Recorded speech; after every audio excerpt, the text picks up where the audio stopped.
आगामी स्थानिक स्वराज्य संस्थांच्या निवडणुकीच्या अनुषंगाने भाजपमध्ये जम्बो प्रवेश जो आहे तो दिला जातोय। कुठेतरी पालकमंत्री जयकुमार गोरे यांची ही खिळी म्हणून त्याकडे बघितलं जातं आणि जिल्ह्यामधील मातब्बर 4 माजी आमदारांना प्रवेश जो आहे तो दिवाळीनंतर दिला जातोय। खरं तर आपण सध्या बघू शकताय भारतीय जनता पार्टीचं जे सोलापूर शहरातील कार्यालय आहे या ठिकाणी आपण जर बघितलं तर दक्षिण सोलापूर मधील जे माजी आमदार आहेत त्यांच्या प्रवेशाला विरोध जो आहे तो हे कार्यकर्ते जे आहेत करत असतानाचं चित्र आपल्याला पाहायला मिळतंय। डोक्यावरती काळ्या टोप्या घालून हे कार्यकर्ते या ठिकाणी धरणे आंदोलनाला बसलेले आहेत। आपण त्यांच्याकडनं त्यांची भूमिका जाणून घेऊयात। काय सांगाल नेमकं कुठल्या गोष्टीला विरोध आहे तुमचा? जे काही भारतीय जनता पार्टीच्या कार्यकर्त्यावर सध्या अन्यायाचं वातावरण या जिल्ह्यामध्ये झालेलं आहे। भारतीय जनता पार्टीमध्ये जे काही भ्रष्टाचारी कलंकित लोक पक्षप्रवेश करू इच्छितात त्या पक्षप्रवेशाला विरोध म्हणून आणि वरिष्ठांना या कार्यकर्त्यांच्या भावना पोहोचाव्या या माध्यमातून या उद्देशातून आम्ही हे आजचं आंदोलन हे करत आहोत। या सर्वांना आमच्या या प्रवेशाला आमचा विरोध आहे भारतीय जनता पार्टी। मात्र कुठेतरी मुख्यमंत्र्यांची अशी भूमिका असते की पक्ष वाढला पाहिजे, पालकमंत्र्यांची पण तीच भूमिका आहे की माझा पक्ष वाढतोय, कोण काही कारणाने पक्ष वाढतोय। मग हा पक्ष वाढतोय त्याला तुमचा विरोध नाहीये का?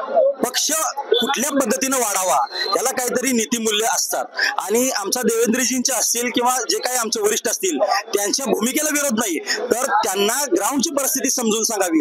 आज आमची दूध पंढरी विकून खाल्ली, आज दूध पंढरी अस्तित्वात तरी आहे का? आज डीसीसी बँकेचं काय झालं होतं? आज डीसीसी बँकेवर प्रशासक आहे म्हणून ती डीसीसी बँक जिवंत आहे। शेतकऱ्याच्या संस्था या लोकांनी बुडवून खाल्ल्या आणि अशा लोकांना जर भारतीय जनता पार्टीनं त्यांना संघर्षाच्या काळामध्ये भारतीय जनता पार्टीच्या कार्यकर्त्यांनी या लोकांशी लाट्याखाट्या खाल्ल्या, या लोकांशी संघर्ष केला, या लोकांना जर आमच्या उरावरती बसून जर त्यांच्या सतरंजा उचलायला आम्हाला लावत असाल तर या गोष्टीचा वरिष्ठांना सुद्धा विसर पडता कामा नये। यासाठी त्यांच्या लक्षामध्ये हे आणून देण्यासाठी हे आंदोलन आम्ही चालवलेलं आहे। नक्कीच आपण जर बघितलं तर आगामी स्थानिक स्वराज्य संस्थांच्या निवडणुकीच्या अनुषंगाने जर बघितलं तर या ठिकाणी दक्षिण सोलापूर मधून दिलीप माने असतील त्यांची इकडच्या जिल्हा परिषद आणि पंचायत समितीवरती मोठा पगडा आहे। त्यासोबतच जे बाकीचे 2 माजी आमदार आहेत, 3 माजी आमदार आहेत त्यामध्ये माड्याचे बबनदादा शिंदे असतील किंवा राजन पाटील असतील किंवा यशवंत माने असतील यांचा त्यांच्या गटावरती वर्चस्व आहे। त्या ठिकाणची सत्ता त्यांनी आतापर्यंत काबीज केलेली आहे